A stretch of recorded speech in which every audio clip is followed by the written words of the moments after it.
This is Jason Bourne. He wants to destroy us. It all ends tonight.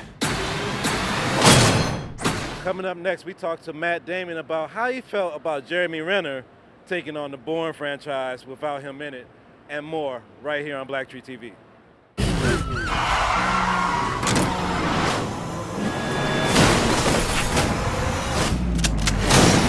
You were here for the whole thing. I was here. I mean, I didn't see all the destruction that you see on film, which is like one of the most amazing scenes. That one and the motorcycle. I mean, you always have great car chase scenes in Bourne movies. It's one of the great parts of the series that I really love.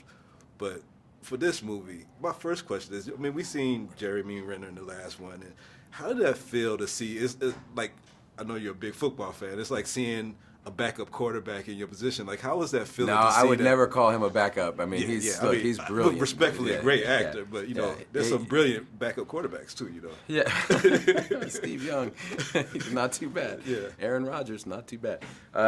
No, I thought I was at peace with like letting it go, and then I was shooting a movie in Vancouver, and they opened their production offices right on the same lot that we were on, and I walked by one day and saw the Bourne Legacy, and I went, ugh, like my heart hurts, you know.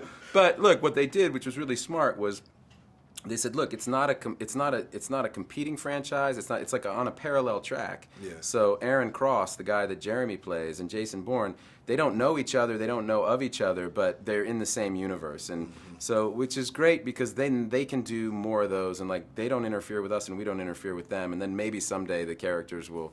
I mean, who knows what'll happen? But yeah, no. When I saw Bourne something and it wasn't anything I had to do with it, definitely. It shocked me how much it hurt. Yeah.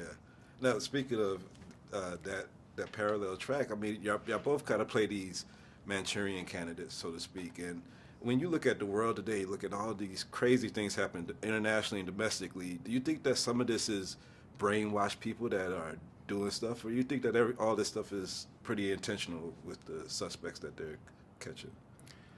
I mean, I think, I don't know. I mean, it's tough to say the level to which we allow ourselves to be. I mean, like with the internet now, like we all go down these rabbit holes and kind of end up in our own little echo chambers, and it's comfortable to be surrounded by people who tell you what you tell them, and you repeat it back to each other, and it, you know, whereas when you get out of your comfort zone and are having to listen to something that maybe you hadn't considered, it's uncomfortable, and so people's natural inclination, I think, is to move towards each other, and you end up getting all tribal, and you know what I mean, and so it's dangerous. I do think it's a form of brainwashing in the sense that I'm afraid that we're starting to lose the real ability to listen to each other and really hear each other, and that's what we need to try to solve some of the intractable problems that we have here and then all over the world.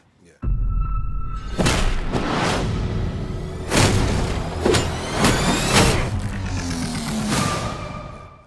Now we're in Vegas, and this is like one of the big bases for the UFC, and Bourne is a great fighter. We see some of it going on in this thing. After all the training and choreography, do you think you could hold your own in any type of, you know, mixed martial arts fight? I could run around that octagon. Nobody could get their hands on me. Just little circles, zigzag, zigzag, zigzag. Yeah, no, I don't think so. I think I'm a you know, a world champion movie fighter.